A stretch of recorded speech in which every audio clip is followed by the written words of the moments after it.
Right, we're here in St. Thomas.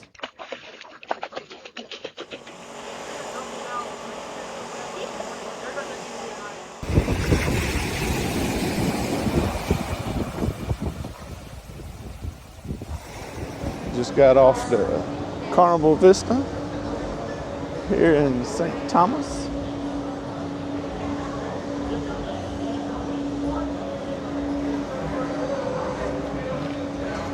Identify your ID book. Even if you don't have an actual photo ID on you, you have a picture of your ID. I need to go to a store.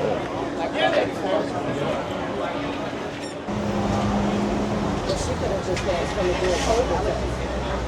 That's a cute little camera. I love that. Is it a camera? It's a tiny.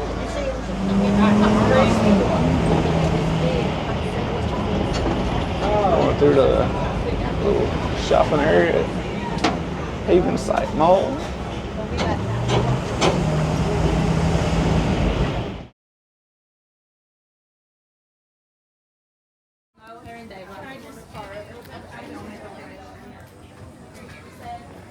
Scan that, but it's not.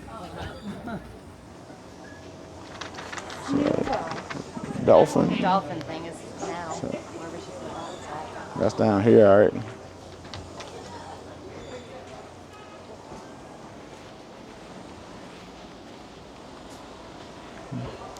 Got turtles. Turtle.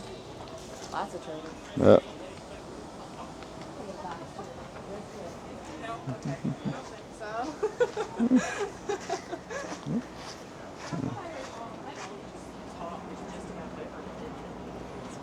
It's 5 minutes and 5 minutes.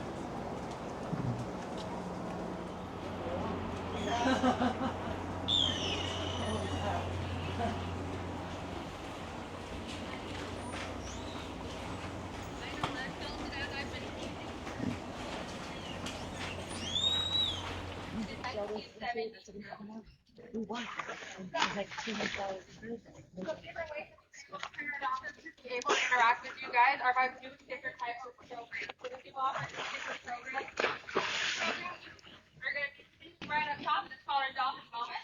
So we see it on this platform, just kind of like our trainers are right now, interacting with them from the platform. You guys can also sign up and do a swim with our dolphins. And from the platform, and then you guys are going to jump on in and be fully immersed into the ocean with these guys. So if you are curious about that, we can get you signed up for that.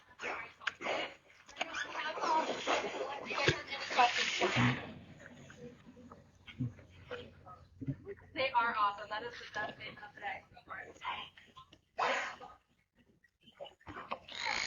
He asked, are all of our dolphins here rescued? The simple answer is no. These were all born under human care. They came from separate facilities. Everything is closing down. But she didn't know dolphins were take place. And so we have the space available, so we were able to take them in. Any other questions? Alright, what you're going to be seeing Coach and trainers doing is that you're going to watch them do a couple of different things. One thing you're probably all staring at is holding what we call a treat here, or that is the whistle. That whistle basically tells the dolphin the exact moment in time when they do the behavior correctly. Now, we don't only have a whistle that we can use, we can also point at them to tell them that they're doing great, just like Kari showed. And we can also double tap them. In those layups, kind of like Sean and your just there, you can double tap them to tell them, yes, that is correct. You can stop what you're doing and come back for reinforcement of something. Now, the different ways you're able to reinforce them is by, of course, that space that they get every day. But we can also utilize toys like Kari throughout. We can also use tactile, run down their body. It's a great way for us as trainers to build our relationships with these guys. One great way dolphins build relationships with each other is through tactile interaction. That's one great way that we can interact with our dolphins. Another great way, like when I was talking about Carnival earlier, not being fully motivated, one great way we motivate her to eat more is be like, here's a bunch of fish, go do a bunch of your favorite behavior. Thank you for eating that fish. Yeah, and different ways like interacting with our dolphins. On that topic.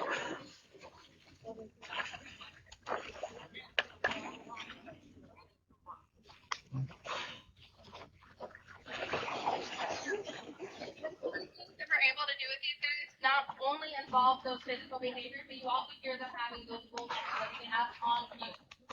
Any guesses on how we get a vocal on a cue?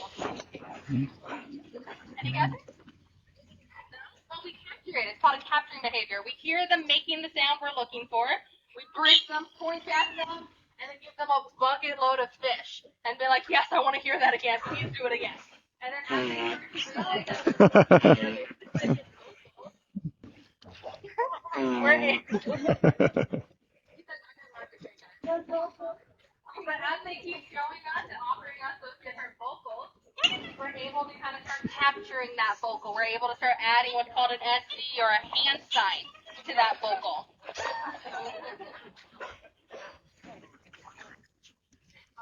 Now, we do have a dolphin here that is visually impaired, and so when we interact with her, it's a little bit different. As we see with all of these guys out here, of course, if you're visually impaired, you can't always see that, right? And so how we interact with her is actually with all the different parts of her body. We call it dolphin sign language. And so she knows what direction we're kind of looking for her to go by either like a swipe of her eyebrow or we turn her towards that direction after the behavior. So she's kind of learned a lot of fun behaviors through that. She still has the best life ever. She's still doing all those fun aerials. You just have learned to talk to her. Now we can teach the same tactile behaviors with our dolphins that are visually sighted, and that helps them for later on in years if they do start to deteriorate, if their eyes do start to deteriorate, that they're still able to have those fun behaviors, they're still able to engage with their partners and with their others.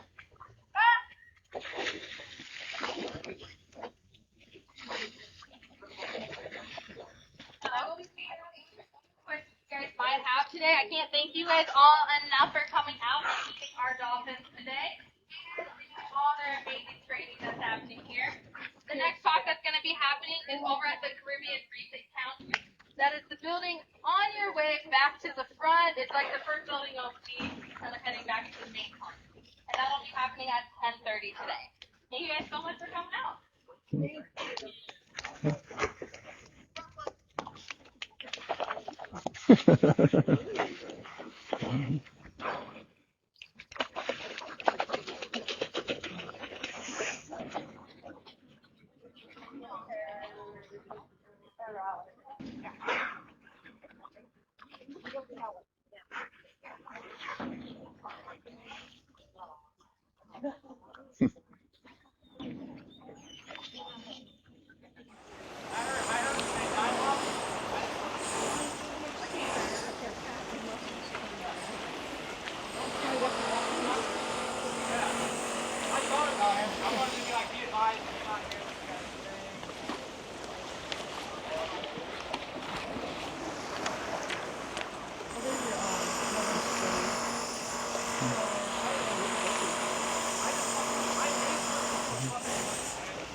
That grows on the floor of the ocean. So they need to be able to dive down to get to that. So that's why she was deemed non-releasable. She was brought to the St. Croix Aquarium, spent a few years there.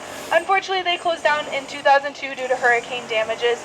And that's why the scientists found that a little tossed up garden salad with lots of nice veggies is nutritionally equivalent to that seagrass. So Duncan being about 150 pounds, she gets about 4 pounds of salad a day. Our largest sea turtle, Tortuga, she is about 270 pounds. She's getting closer to 8 pounds of salad a day. So lots of food keeping these girls happy, and definitely a reason why they don't make good wild sea turtles anymore. Duncan has never met a piece of food she doesn't like, she were to go out into the wild, she'd swim up to the nearest person looking for a piece of lettuce. So definitely something we don't want our sea turtles to be doing. But does anyone have any questions so far? What's up? Why are they so big? That's a really good question. So green sea turtles are the largest hard shell sea turtles. So the only other sea turtles that are bigger than them are going to be the leatherbacks, and they have a soft shell. They can get to the size of a small car. So they're even bigger than our green sea turtles. But these guys are bigger than other sea turtles like the Kemp's Ridley, the olive ridley, and the loggerhead. Good question. Alright, so I do want to talk about some really cool traits that our sea turtles have. One, they are reptiles. They do need to breathe oxygen just like you and I. But they have developed a really good breath hold. So coming up to the surface, they're going to be when they're active, kind of eating, every about 10 to 15 minutes. We already saw a couple breaths from Duncan here. But when they are in a resting state, they are able to hold their breath for about 4 to 6 hours long. So they're able to go down to the bottom and take a good nap and still come up after about 4 to 6 hours. Also, they are not able to ingest salt water, so they do need to get their fresh water from their food. So they're able to get it from this little salad. Also, they're able to push out any salt water that does kind of get into their system through 2 different ways. One, they're able to hold their food in the back of their throat and push out water from their nostrils. So kind of hard because Duncan's kind of taking her food to go. But when you do get a closer look, you can kind of see any of the bubbles when they're underwater or at the surface water coming out of their nose. As well as if we take a closer look to Duncan's eyes, she kind of has like a white glaze right around here. That's also salt being secreted out in case there is any extra that is getting into their system. Now, I do want to hit a little bit of conservation for these guys. Like I said, they are a protected species. Unfortunately, they're threatened due to a number of reasons. Some of the biggest is going to be the fishing industry. So accidentally being caught as bycatch. So the fishermen are trying to catch something else and a sea turtle gets either caught in their net or their line. Usually those sea turtles aren't going to be properly released.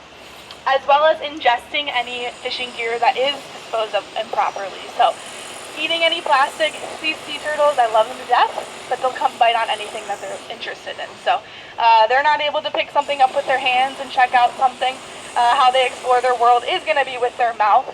If they see something cool floating around, they might go chomp on that. So fishing gear, so if we are able to purchase sustainable seafood, making sure that those fishermen are going out, catching what they're supposed to be catching, and also properly disposing any of that fishing gear. The biggest that we always hear about is that plastic consumption, making sure we're not using 2, 3. Lower that kiss. Oh my God.